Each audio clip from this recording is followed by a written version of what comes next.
Hey everyone, this is Michael again, and welcome to the Monday Night Raw review. Monday Night Raw tonight was from the Xcel Energy Center in St. Paul, Minnesota. And this was Monday Night Raw's go-home show for SummerSlam, which is this Saturday. And Monday Night Raw tonight, the show just ended, and this show sucked, in my opinion. This show was awful tonight, aside from a few certain things that I liked. And the crowd there in St. Paul, I don't know what was wrong, but they didn't even cheer throughout the show. At points, they did, but mostly 90% throughout the show, they were just absolutely silent. But tonight on Monday Night Raw, we had the Creed brothers, Brutus and Julius Creed. They ended up taking on Otis and Akira Tozawa. Bronson was in action, and he had taken on Sheamus. Mr. Yeet, Jey Uso, was in action, and he had facing Carlito. We had Karrion Kross in action. He ended up taking on Xavier Woods. We had Sami Zayn versus Dominik Mysterio. We had Sonya Deville, Shayna, Baszler, and Zoey Stark. They ended up taking on Kayden, Katana, Chance, and Lyra, Valkryria. And the main event, the Ring General, Gunther, ended up taking on Finn Balor. And plus also we had Seth Rollins, delivering his, referee instructions for, CM Punk and Drew McIntyre for that match at SummerSlam. Of course, where Seth Rollins is going to be the special guest referee. But overall, Monday Night Raw show was awful tonight. But before I get into the review, if you guys haven't checked out my previous video, I did a live stream last night talking about the 50 most disappointing movie sequels of all time. I had a few guests, on the stream. I had Grant, and I had Noah, Luke, and also Mike. Definitely go to their channels, give them a subscribe. Very cool guys. So definitely check out my live stream if you guys haven't seen it. It's a fun, stream. Went on for 3 hours. So, but we discuss those 50 most disappointing movie sequels of all time, which was according to Rolling Stone. So check it out. It's a fun stream that we did, and I think I'm going to be on Noah's channel tomorrow night, as we do the Deadpool and Wolverine talk. So join me over on Noah's channel. I'm going to post his channel in a community post, so you guys could go over there and check it out. But anyway, let's jump right into the review. Monday Night Raw open up tonight with Seth Rollins. Seth Rollins ended up coming out to deliver his instructions as a special guest referee for the match against CM Punk and Drew McIntyre this Saturday at SummerSlam, where, of course, Rollins is going to be the special guest referee. And, of course, Seth Rollins came out, got a big ovation from the crowd there in St. Paul. They were, singing to his theme, as always. Rollins was dressed in a referee shirt, which that referee shirt looked absolutely fucking hideous on him. And his shoes looked like fully type zebra shoes.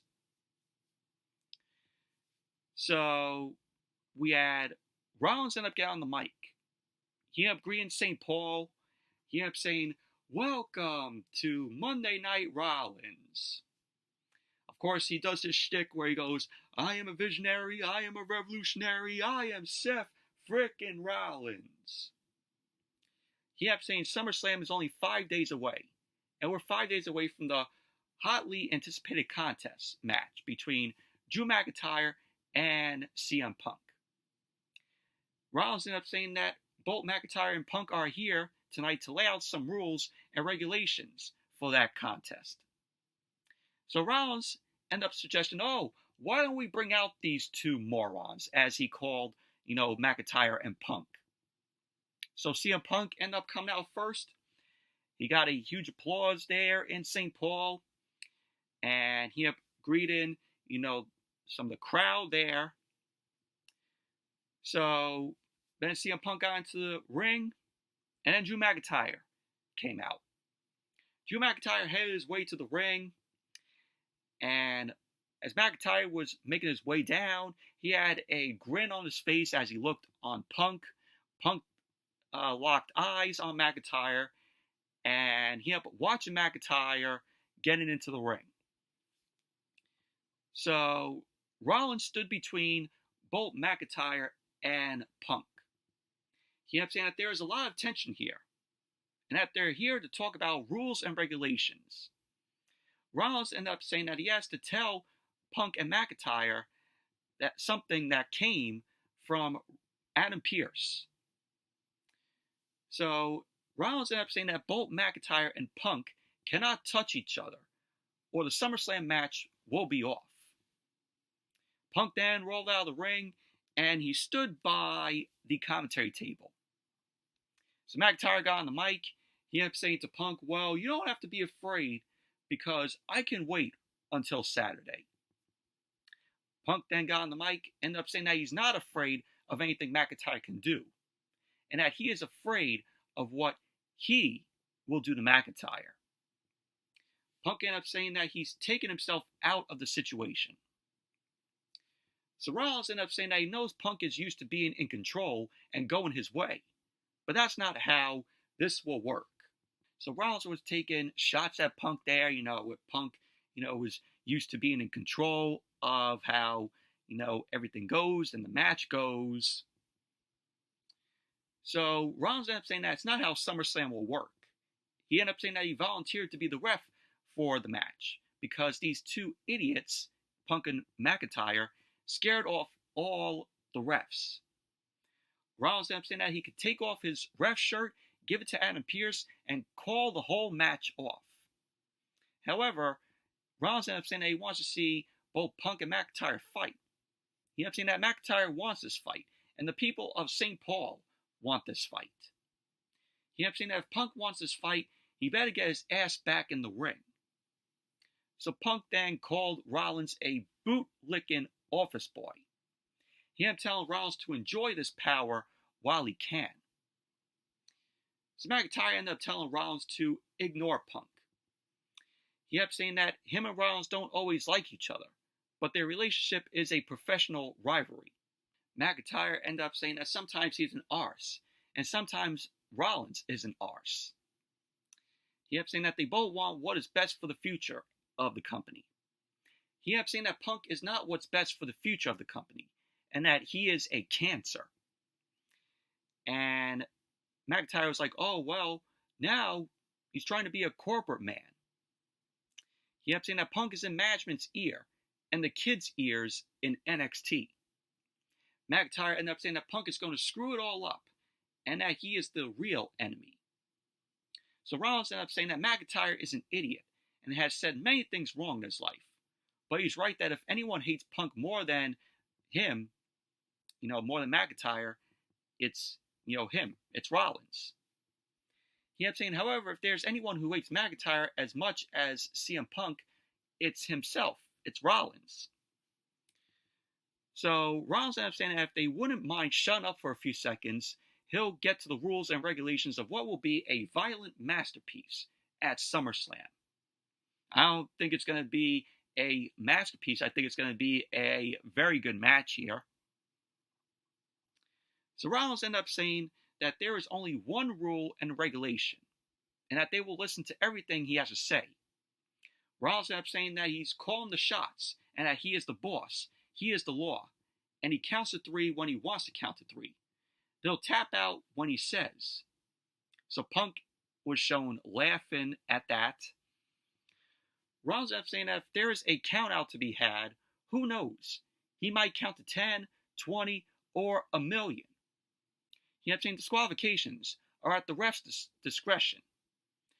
Rollins ended up saying that if either of Punk or McIntyre get out of line or has a problem with what he has to say, he's not a little referee they can push around. Rollins ended up saying that he is a spiteful little bastard and will put Punk and McIntyre's heads in the dirt. So Punk ended up saying that he hopes he referees better than he dresses. Of course, Punk taking shots at Rollins' dresses, his clothes. Finally somebody takes shots at how Rollins dresses, every single week. So Punk ended up saying that he doesn't believe him because he is a liar. He ended up saying that if he plans on screwing him on Saturday, he can't do anything about it. Of course, he was saying this to Rollins. So Punk ended up saying that the one thing he doesn't want Rollins to do is give his help. Punk ended up saying that he has never needed it or wanted it. So McIntyre then ended up telling Punk to worry less about Rollins and more about him. He ended up saying, worry about the man that you screwed over and over again. To which McIntyre was like to Punk, I hate you. I can't stand you. McIntyre then ended up saying that Punk is like Charles Manson and has poisoned everyone's minds. McIntyre ended up saying that he said everything he's had to say over the past few months. He ended up saying at the Royal Rumble, he just wanted to rough him up and tore his tricep, and that he wasn't even trying. So McIntyre ended up saying that Punk screwed him out of the world title at WrestleMania, and also at Clash at the Castle in front of his family in Scotland. So McIntyre was like, what do you think is going to happen on Saturday? He ended up saying that the bell is Punk's enemy. He ended up saying when it rings, he'll violently assault Punk, and that'll hurt him, and that'll blacken his eyes and break his jaw. And he ended up saying that Rollins will have compassion because he'll have to stop the match. McIntyre ended up saying that he won't stop until Punk's heart does. And that the best part is that they'll be fighting in a stadium. And he's going to make so much money doing something he would do for free. So Punk was shown smirking, and he was thinking about what McIntyre just said to him. So Punk ended up saying that for 10 years, he was absent from the company, and the fans chanted his name. So Punk ended up saying that McIntyre is the third wheel at SummerSlam. He ended up saying the one positive about PDS, Punk Derangement Syndrome, which they both have, is McIntyre gets to be in his orbit. Punk ended up saying that he hopes McIntyre enjoyed the last 6 months because hurting him is the best thing to happen in his career. He ended up saying that the worst thing to happen in his career is also hurting him. Punk ended up saying that for all of McIntyre's accomplishments, how big and strong he is, he's stupid.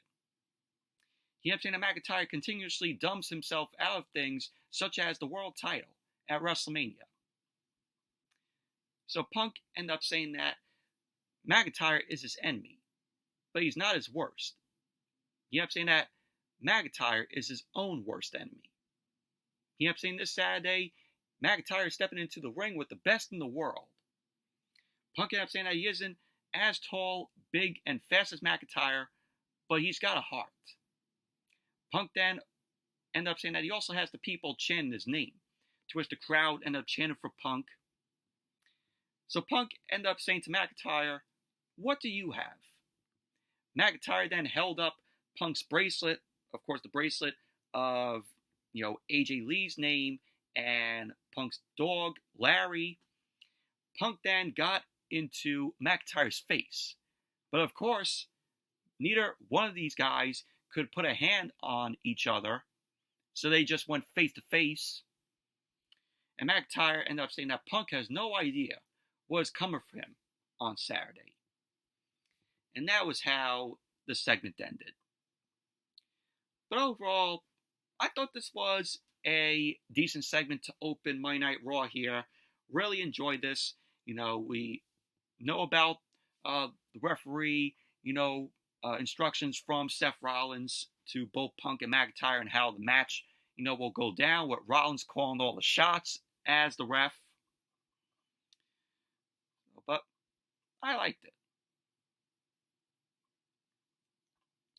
And then we went to the Judgment Day Clubhouse.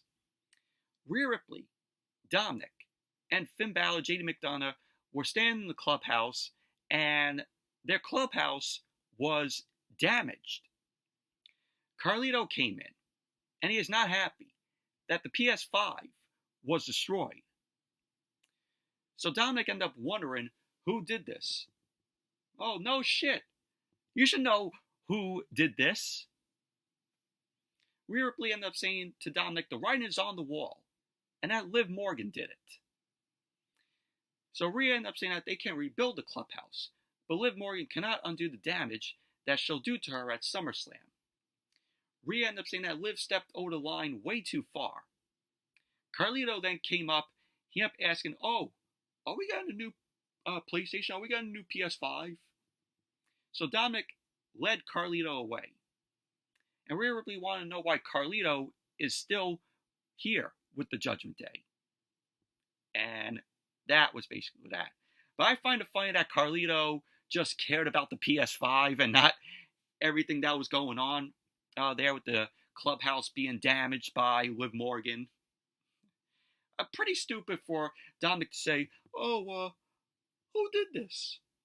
Obviously, you should know who did it.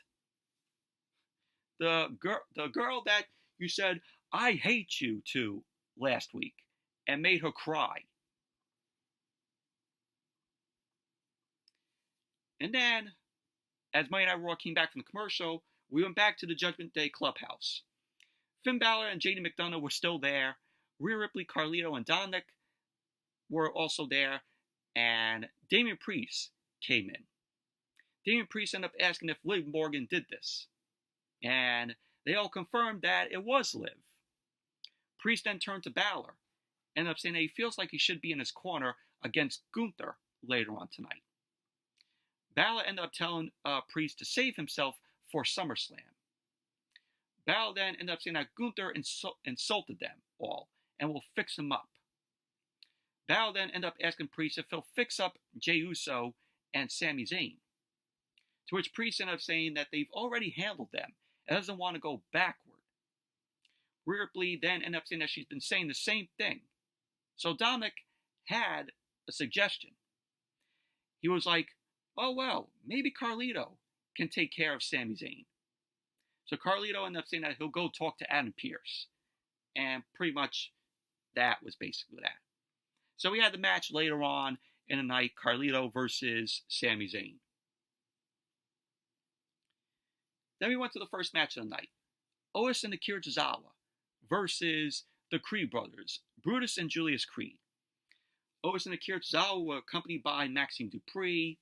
The Creeds were accompanied by Chad Gable, of course. I wonder when Ivy Nile is going to join Chad Gable and, of course, the Creeds. But this was a okay match here. Match started off with Julius Creed and Otis going at each other. Julius ended up attacking Otis and got him into the corner. Otis ended up fighting Julius off. Julius ended up coming back and he tagged in Brutus. So the Creeds ended up double teaming on Otis with some strikes. Julius tagged back in. Both of the Creeds ended up sending Otis into the ropes, but Otis ended up running through a double clothesline and he took both of the Creeds down with a double shoulder tackle. Akira Tozawa then tagged in. Otis ended up throwing Akira Tozawa into Julius, and Tozawa went for the cover as Julius ended up kicking out. Julius then lifted Tozawa up for a seated position, and he powered up to his feet and slammed Tozawa down to the canvas. Julius then pulled his straps down and tagged Brutus in. So Julius ended up giving Brutus a gut-wrench slam onto Tozawa, and he ended up going for the cover, to which Tozawa kicked out.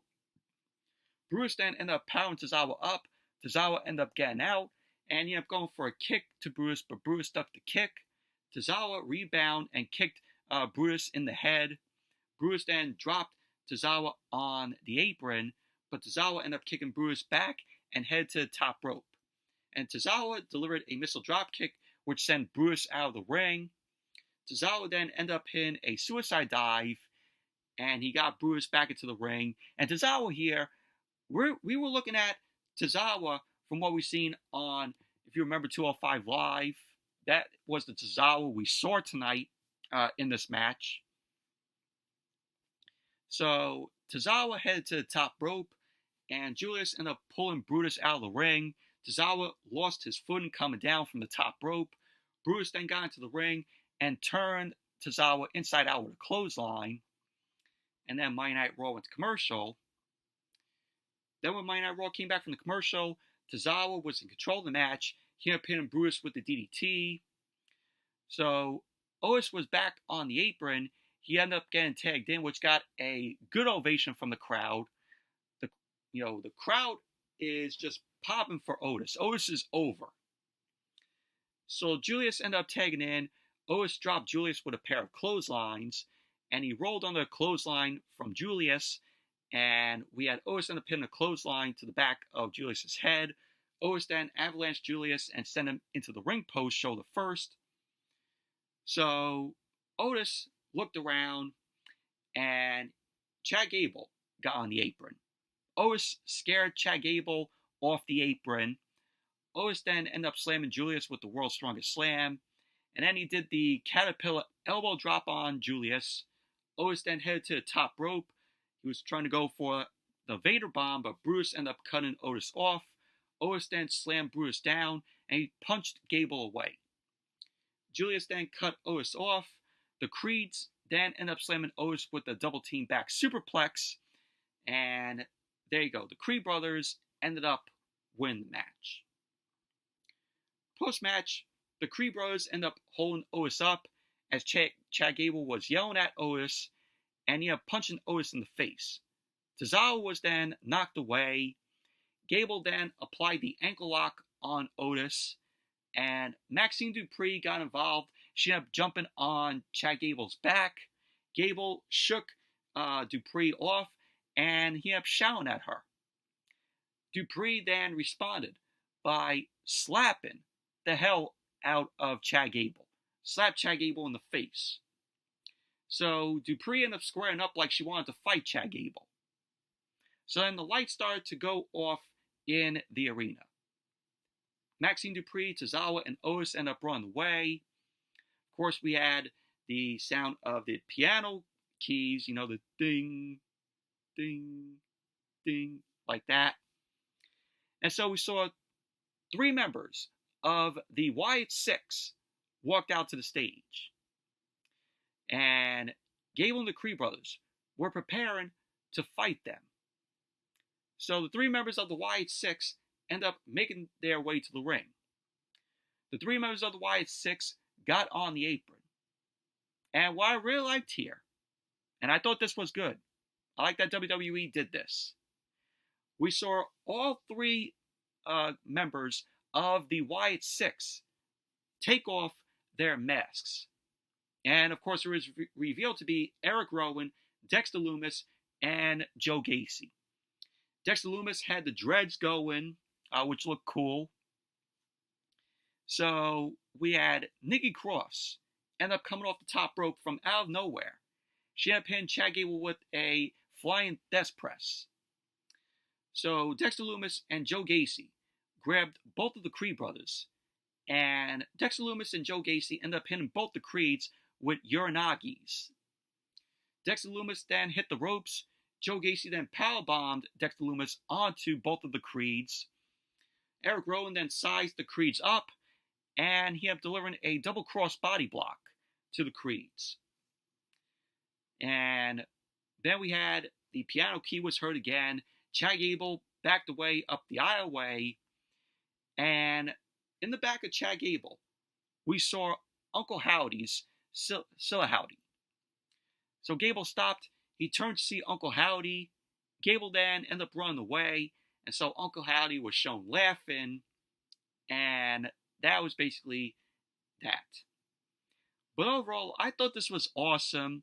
I really like that we got, the 3 members of the Wyatt Six and how they removed their masks, and we got, the reveal of who the 3 of them are. Of course, we all knew who they were, but it was good that WWE, did this, and, the 3 members, of course, are Eric Rowan, Dexter Lumis, and Joe Gacy. But I thought it was cool. And then we went to the Judgment Day Clubhouse once again, as Monday Night Raw came back from the commercial. Dominik ended up asking Carlito how it went with Adam Pearce. Carlito ended up telling Dominik that the match has been made official. So Dominik ended up asking when the match is. Carlito ended up saying that Dominik will face Sami Zayn later tonight. Dominik ended up saying that Carlito was supposed to take care of them. So Rhea Ripley ended up saying that Dominik can handle Sami Zayn. Dominik ended up telling Carlito to handle Jey Uso personally. So Rhea Ripley ended up telling Carlito to clean up the mess. Carlito ended up saying that he'll talk to Adam Pearce. And so Rhea Ripley ended up saying that Carlito will handle Jey Uso alone. And that was basically that. So no help for Carlito tonight in his match against, Jey Uso. And then we had Sheamus versus Bronson Reed. And this was a meh match here, in my opinion. Match got underway. Both Sheamus and Bronson Reed end up sizing each other up. They end up running into each other and end up hitting each other with some forearms. Reed ended up reversing the whip into the corner, but Sheamus sidestepped an avalanche from Reed. Sheamus then jumped on Reed's back with a sleeper hold, but Reed slammed Sheamus into the corner. Reed then chopped Sheamus' chest. Sheamus then ducked the chop from Reed, and he started punching away at him. Reed then headbutted Sheamus and sent Sheamus into the ropes. So Sheamus then ended up hitting Reed with a clothesline over the top rope. Sheamus headed to the top rope and connected with a diving clothesline to the floor to Reed. Sheamus then ended up charging Reed, but Reed ended up popping up, and he ended up slamming Sheamus onto the commentary table.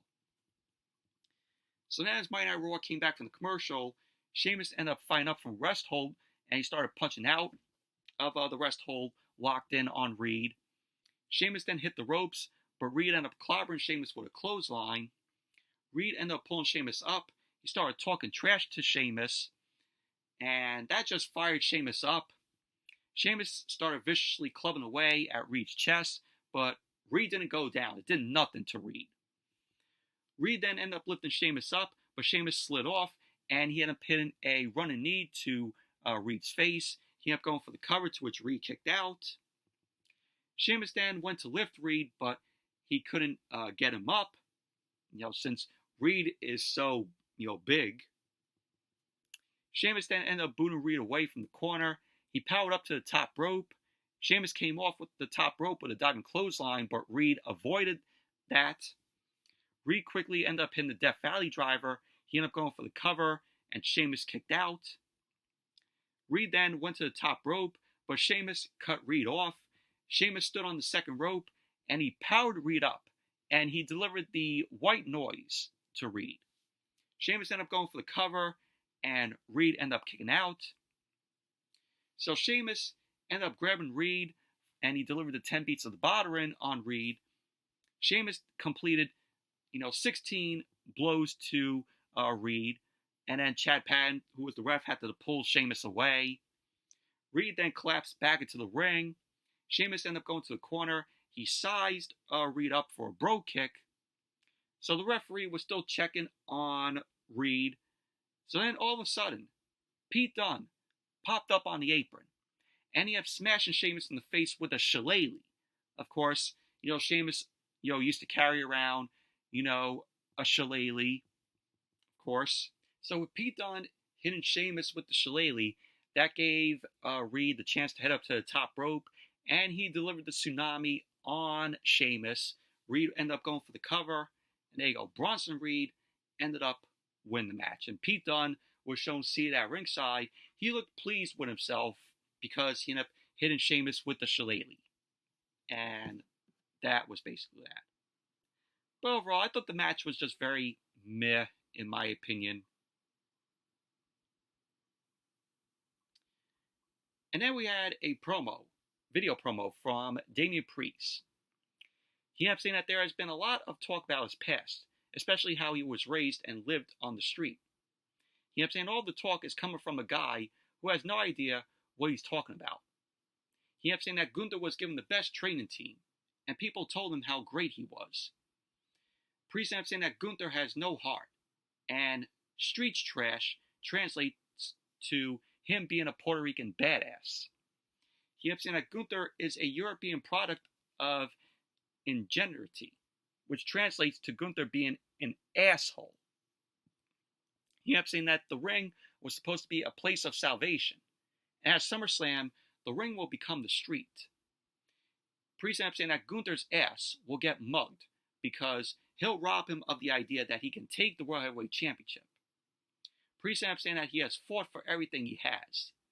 He ended up saying now he's willing to die for everything he has. He ended up saying, is Gunther? Well, welcome to my neighborhood, General.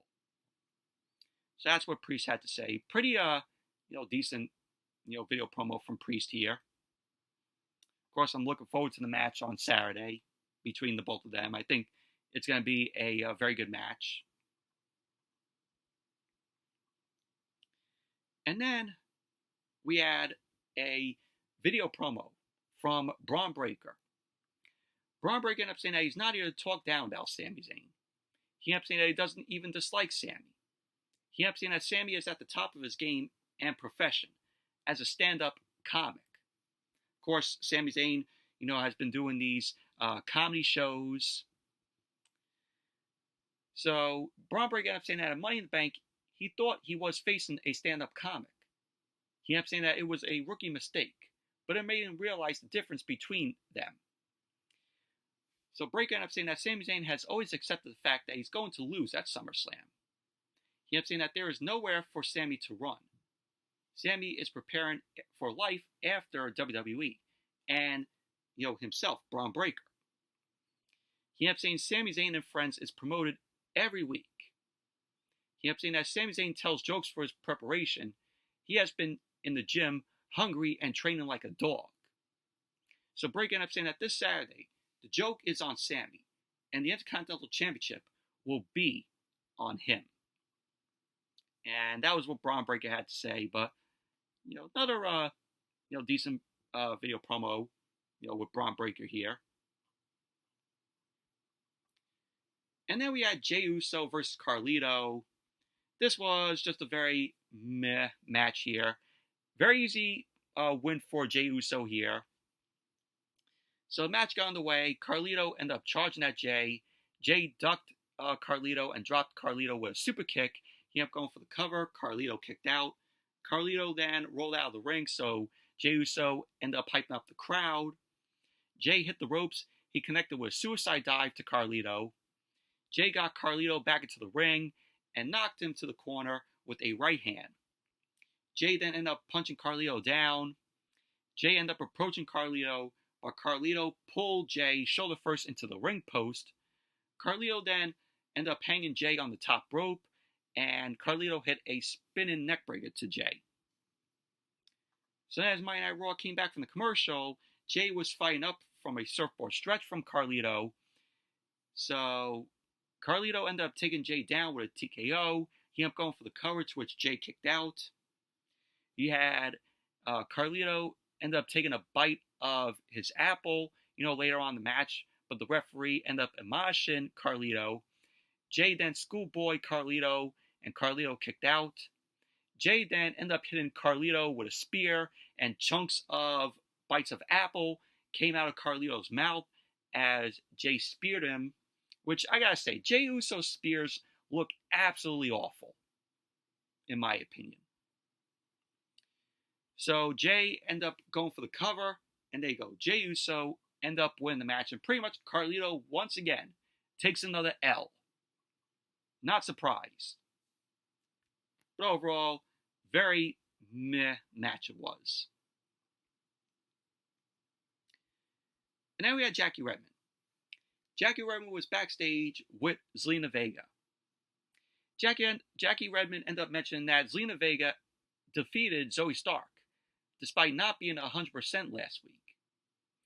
Zelina Vega ended up telling Jackie Redmond that she was lucky to have Kayden Carter, Katana Chance, and Lyra Valkryria watching her back, because Team Forehead wouldn't give her a chance. So Zelina Vega ended up saying that Sonya Deville, Shayna Baszler, and Zoey Stark know that she is a threat. And that led to Sonya Deville, Shayna Baszler, and Zoey Stark coming up to Zelina Vega. Zoey Stark ended up saying that it took 3 other women to beat her. So Zelina Vega ended up attacking Sonya Deville, Shayna Baszler, and Zoey Stark, but they ended up quickly overwhelming her. So they ended up pulling Zelina Vega's arm against a wall. Baszler ended up kicking, Zelina Vega's arm hard. And so refs and officials ended up quickly separating them. And Zelina Vega was holding her arm in pain. And pretty much that was basically that. Do I care about any of this going on? No. And then we had Kathy Kelly. Kathy Kelly was backstage with The Miz. So The Miz had an announcement to make. The Miz ended up saying that this Saturday, he will be the host of SummerSlam. Oh, wow, I'm not surprised. You know why he's hosting SummerSlam? Because he's from Cleveland. It's in his hometown. So, not surprised by that. He ended up calling Cleveland his house. So R-Truth walked over. And R-Truth was excited because he thought that WWE was bringing back In Your House. Of course, the In Your House pay-per-views from back in the day.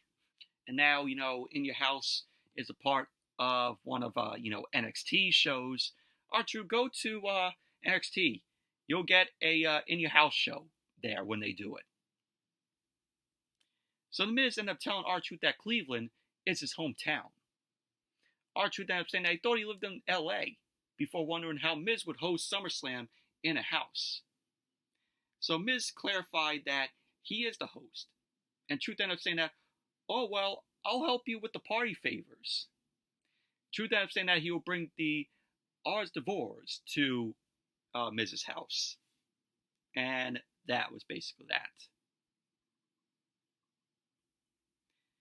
And then we had Xavier Woods versus Karrion Kross. Of course, Karrion Kross ended up coming out along with the Authors of Pain and Scarlett and Paul Ellering. And the match was okay, in my opinion. Not great or perfect by any means. So before the match got underway, Karrion Kross grabbed the mic. He ended up saying that he has a few things to address. Kross ended up saying that he was notified that Kofi re-injured his shoulder while they were on the Japan tour, and that Kofi isn't here. He ended up saying, does Xavier Woods really believe that? Karrion Kross ended up saying that he thinks Kofi skipped town because the whole world isn't revolving around him. Rather, it's revolving around Xavier Woods. He ended up saying also no one wants to be in this hellhole of Minnesota. So Kross ended up saying that he wants to give Woods a way out of this beating. To which that led to Kross telling Woods to join the Final Testament and tell the kids at home that the power of positivity was always a big lie. So Kross ended up saying lastly, he wants Xavier Woods to tell that one-armed bastard, Kofi, that he should have retired when he lost the title in 6 seconds.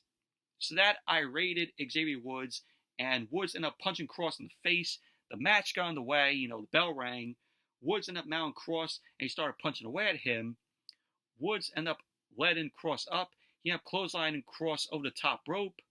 Woods then ended up hitting a wrecking ball drop kick to the floor to Kross, and then Monday Night Raw went to commercial. Then when Monday Night Raw came back from the commercial, Xavier Woods was fighting up from a rear chinlock from Kross. Woods ended up elbowing out of the chinlock. He ended up punching away at Kross. Kross ended up cutting Woods off with a knee to his midsection. Kross then ended up sending Woods into the corner, and he avalanched him, and then he ended up hitting the strike combo on Woods. Kross then ended up hitting Woods with an exploder suplex. He ended up going for the cover, and Woods ended up kicking out. So Kross ended up saying that the New Day is dead, and Xavier Woods is the worst King of the Ring in the company's history. So Kross ended up calling Woods a piece of trash. Woods then ended up shoving Kross away, and he ended up punching away at Kross. Kross ended up reversing the whip. Woods then ducked the clothesline, and then he delivered a clothesline to Kross. Woods then avalanched Kross in the corner with a forearm. We had Kross end up quickly lifting Woods. Woods slid off, and he rolled Kross up. Kross kicked out. Scarlett then distracted the ref, and that got Akam a chance to get a cheap shot in on Woods. And that led to Kross going for a pump handle slam. Woods slid off, and he delivered a super kick to Kross. Woods then took Akam out with a suicide dive, and he ended up sending Razor into the ring post. Woods then ended up kicking Kross back. He ended up going to the top rope. We had Woods end up doing a diving elbow drop, and Kross ended up avoiding that.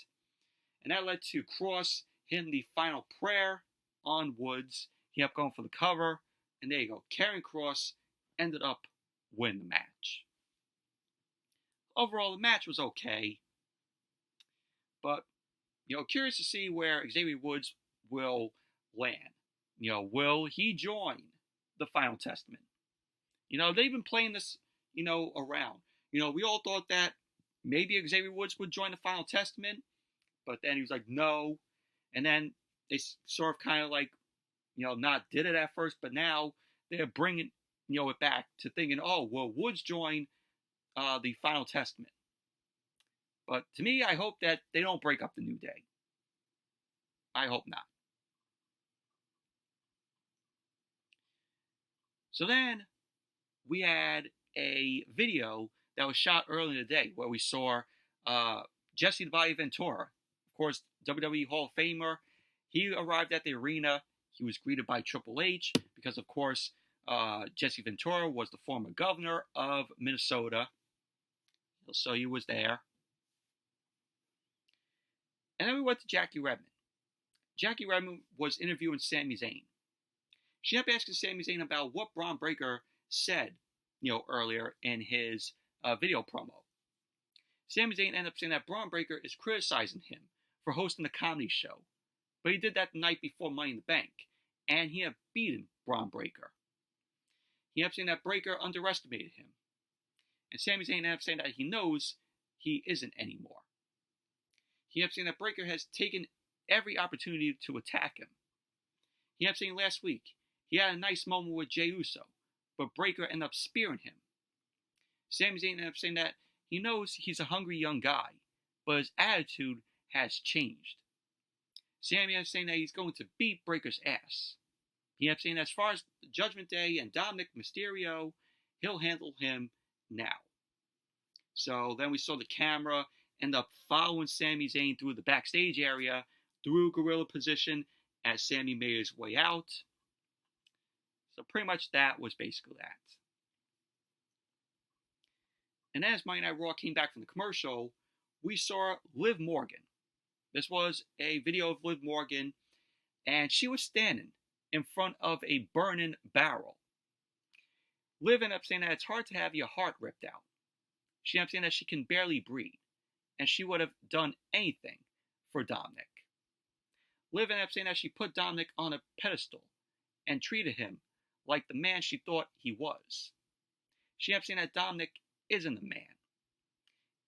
So Liv ended up saying that Dominik is Rhea's little bitch. So we saw Liv Morgan. She was throwing Dominik's photo and some t-shirts in the fire, in the burning barrel.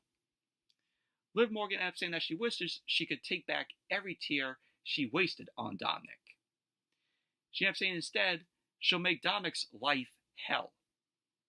She ended up saying this Saturday she'll complete the Liv Morgan revenge tour by defeating Rhea Ripley and leaving Dominik with whatever is left of his precious mommy. Liv ended up saying that she'll be standing in the ring with her arm raised as she hears those three little words, Women's World Champion. So Liv Morgan ended up saying, watch me. And all we just saw was Dominik's face was shown on the WWE truck behind Liv Morgan. So that was basically that. But how I see that match going down in the end, I think Dominik is going to cost Rhea Ripley, and Liv Morgan is going to retain the Women's World Championship. And then we're going to get another match between Rhea and Liv Morgan at Bad Blood. That's how the way, I see it. They're going to drag this storyline all the way to Bad Blood in Atlanta. Then we had Sami Zayn versus Dominik Mysterio. This was meh, in my opinion. Match ended up getting in the way. Dominik ended up sidestepping Sami Zayn. He ended up jumping onto the second turnbuckle, and both Dominik and Sami Zayn ended up locking up. Sami Zayn ended up taking Dom down by the arm. Sami then backed Dom into the corner, but Dom ended up turning Sami around and started punching away at him. Sami then ended up sending Dom into the ropes, but Dom ended up pulling on the ropes, and he pulled himself out of the ring. Sami Zayn ended up chasing Dom back to the ring. Sami Zayn dropped down, and he left frog Dominik. He ended up sending Dominik over the top rope. Sami Zayn ended up kicking Dominik back, and he went for the Arabian Press on Dominik. And then Monday Night Raw went to commercial. Then when Monday Night Raw came back from the commercial, Dominik was in control of the match. He was shown stomping away at Sami Zayn, and he locked in a chin lock on Sami. So Sami started fighting up. Dominik ended up dropping Sami with a tornado DT. Dom went for the cover as Sami ended up kicking out. Dominik then ended up punching Sami, but Sami ended up shaking Dominik off. So we had Dominik end up quickly getting out of a Blue Thunder Bomb attempt from Sami, and he started up the Three Amigos. So Dominik ended up hitting all three Amigos, of course, honor of the late great Eddie Guerrero. So Dominik headed to the top rope for a frog splash, but he ended up rolling through when Sami ended up moving out of the way. Sami then ended up hitting an exploder suplex into the corner. So Sami headed to the corner. Carlito and Jaden McDonough ended up running down to distract Sami Zayn. Dominik then rolled Sami up. Sami kicked out. Dominik ended up angrily punching away at Sami, but Sami ended up hitting a back body drop on Dominik. Sami then punched both Carlito and McDonough off the apron. Dominik then drop kicked Sami into the ropes, and Dominik ended up going for a 619. Sami Zayn then popped up, and he clotheslined Dominik down. Sami Zayn then hit the Blue Thunder Bomb on Dominik. He ended up going for the cover, but Carlito and JD McDonough broke up the pin, and the ref ended up calling for the bell, so Sami Zayn won the match by disqualification. So McDonough and Carlito ended up double teaming on Sami post-match, and then Jey Uso ran down to save Sami. Jey Uso ended up getting Carlito over the top rope. Jey then ended up hitting McDonough with a spear, that awful looking spear from Jey. So Dominik ended up charging, but Jey ended up giving Dominik a back body drop over the top rope. Jey then took out both Carlito, McDonough, and Dominik with a running plancha. Sami Zayn set up for a dive, but Braun Breaker attacked Sami Zayn from behind. Breaker ended up hitting the ropes, and Sami Zayn ended up big booting Breaker because Breaker was going to go for a spear to Sami. So Sami then ended up hitting Breaker with an exploder suplex into the turnbuckles. Sami ended up going for the haluva kick, but Breaker ended up rolling out of the ring. Sami then turned his back, and Breaker ended up going for a blindside. But Sami then ended up delivering the haluva kick to Breaker. I guess Breaker was supposed to go over the top rope, but he botched that. So Sami Zayn tried to get Breaker over, but that didn't work as well. That was another botch. So then Sami Zayn ended up clotheslining Breaker, and Breaker awkwardly went over the top rope. And pretty much that was basically that. So, a couple of botches there, from Breaker. But overall, the match between Sami Zayn and Dominik, it was meh, in my opinion. And then we saw another Wyatt 6 therapy session. Another VHS tape from the Wyatt 6. This time, it focused on Dexter Lumis. Uncle Howdy ended up saying that this is a man looking for mercy, and that they built an empire next to the sea and laughed as they watched him drown. He ended up saying there is freedom in sinking. Uncle Howdy ended up saying, look at what he's become. What should they do when the buzzards start circling? So Loomis's buzzard mask was shown. Dexter Lumis, rocking his dreads, had an X painted on his forehead. He looked up, and Uncle Howdy ended up saying, run. And that was basically that. Overall, we got Dexter Lumis, now, with the Wyatt Six, this VHS tape of him. And then after that, we had Chad Gable. Chad Gable was with Adam Pearce. Gable ended up telling Adam Pearce that he's figured out who the other members are of the Wyatt Six. He ended up saying Joe Gacy, Dexter Lumis, and Eric Rowan. No shit, Gable. No shit. So Pearce ended up saying that he knows that, since they're under a contract. So Gable ended up telling Pearce that he wants him and the Creed Brothers to face Joe Gacy, Dexter Lumis, and Eric Rowan next week on Raw. So Pearce made the match official. So Gable and the Creeds end up walking off, and Pearce ended up saying quietly, be careful what you ask for. So that was basically that. The Wyatt Six are having their debut match next week on Monday Night Raw against Chad Gable and the Creed Brothers. So finally, we'll be seeing the Wyatt Six, Joe Gacy, Dexter Lumis, and Eric Rowan in the ring. And then we had a video promo from Rhea Ripley. Rhea Ripley ended up saying that Liv Morgan wants to burn and break things that don't belong to her. She ended up saying that Liv Morgan wants to be the victim in her revenge tour fantasy. But that's all it is, a fantasy. Rhea ended up saying that this Saturday at SummerSlam, the Liv Morgan revenge tour comes to an end. She ended up saying that there is no more running, hiding, or manipulating. She ended up saying that if Liv Morgan thought she was brutal last time after she attacked her shoulder, that was after being warned to stay out of her business.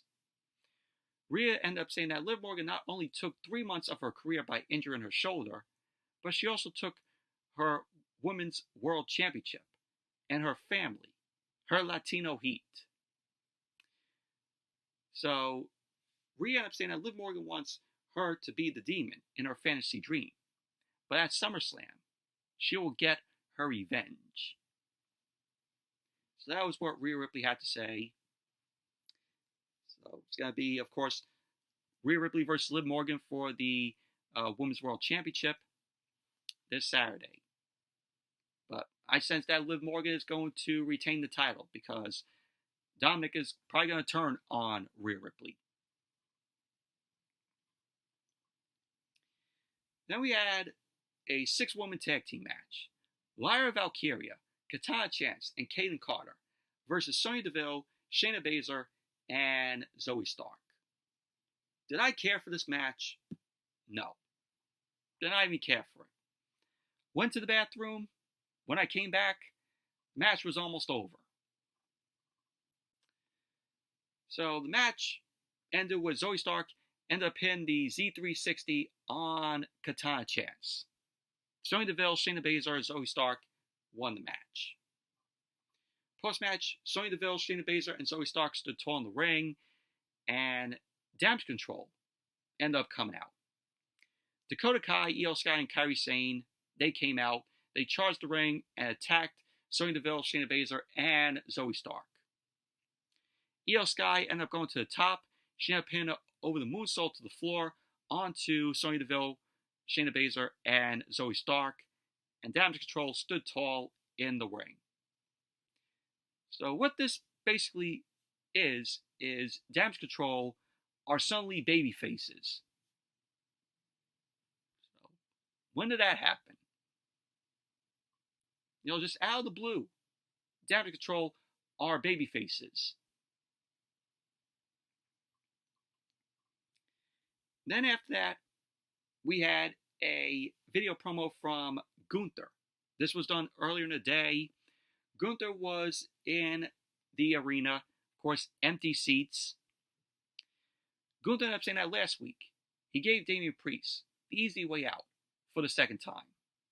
But his reaction was that of a weak man with no control over his emotions. He ended up saying that Priest doesn't have to pretend anymore. Gunther ended up saying that he exposed Priest as a wannabe who abuses this great business as a cure for his childhood trauma. He ended up saying as far as tonight goes, he used to look up to Finn Balor. Gunther ended up saying that Balor was destined for much greater things, but ever since he decided to surround himself with those Judgment Day weirdos, Balor became street trash. Gunther ended up saying that he wants to find out how much of the old Finn Balor is left. Gunther ended up saying that he will never forgive Priest for abusing this great sport to cover up for his pathetic existence. Gunther ended up saying that after SummerSlam, they'll forever remember it as the day the Ring General saved this great sport and the World Heavyweight Championship. So that is what Gunther had to say. But I know that Gunther is going to win the World Heavyweight Championship this Saturday. I think Damian Priest is losing the title, and it's going on Gunther. And Gunther will be your new World Heavyweight Champion, and they're going to book Gunther just like how he was the Intercontinental Champion. You know, Gunther will be the longest reigning World Heavyweight Champion. That's where this is going to head. But overall, good promo from Gunther here. And as Monday Night Raw came back from the commercial, of course, Michael Cole and also, Pat McAfee end up saying that Raw next week will be on Sci-Fi. Tonight it was on Sci-Fi. Next week it will be on Sci-Fi because USA is having, of course, the Olympics. So Raw will be on Sci-Fi next week, and then the following week it will be back on the USA Network. And then we saw Kathy Kelly. Kathy Kelly called up with Damage Control backstage. Io Sky and Kairi Sane, they were speaking in Japanese. Dakota Kai ended up saying that the only reason Sonya Deville, Shayna Baszler, and Zoey Stark have been running things on Raw is because they've been gone. Dakota Kai ended up saying that it's time to reestablish the order. So Dakota Kai ended up challenging Sonya Deville to a match next week on Raw. She ended up saying, let's see how long the Social Club lasts when she cuts the head off the snake. So there you go. Next week, Dakota Kai versus Sonya Deville. And then we had the Judgment Day. Finn Balor ended up saying that Rhea Ripley is right, and that they got into this mess together, and will get out of the mess after SummerSlam. Rhea Ripley ended up saying that if Balor needs any help with Gunther, they've got him. Balor ended up saying that at SummerSlam, Rhea Ripley and Damian Priest are going it alone. He ended up saying tonight he has to step up and go it alone. So we had Balor end up saying, do they not think that he's good enough? And they assure him that he is. Priest ended up saying that as his brother, he knows Balor can beat Priest. Balor ended up saying that as Priest's brother, he'll soften Gunther up for SummerSlam. So pretty much that was basically that. And so then, as Monday Night Raw came back from the commercial, Michael Cole and Pat McAfee went over what we're going to see on Raw next week, which is going to be in Baltimore. Of course, Chad Gable and the Creeds versus the Wyatt Six, and Dakota Kai versus Sonya Deville. So those are set for next week on Raw in Baltimore. Main event, Gunther versus Finn Balor. This was a good match here. This was a good main event. Match ended up getting on the way. Both Balor and Gunther ended up blocking up. Gunther ended up catching Balor with a headlock takeover. Balor fought up, and he ended up going for a headlock takeover for Gunther, but Gunther ended up going down. Balor ended up twisting, and he ended up taking Gunther down. Gunther fought up, and he tried to whip Balor off, but Balor ended up holding on. Gunther ended up powering Balor into the corner. Balor then ducked a chop from Gunther, and he started chopping away at Gunther. So Gunther was not happy about that. Gunther ended up wiping Balor out with a vicious chop. Just a hard chop there. Gunther ended up going for a powerbomb, but Balor ended up fighting out with a back body drop to Gunther. Balor then rolled through, and he delivered a basement drop kick to Gunther. Balor hit the ropes. He ended up kicking Gunther in his ribs, and then he pinned some springboard stomps to Gunther's ribs. So Balor started taunting the crowd, and when he turned around, Gunther ended up laying Balor out with a big boot. So then Monday Night Raw went to commercial. Then when Monday Night Raw came back from the commercial, Gunther was standing over Balor. Balor got to his feet. Gunther ended up hitting the scoop slam to Balor. Balor then ended up fighting back with some chops to Gunther, but Gunther ended up cutting Balor off with a chop to Balor's chest.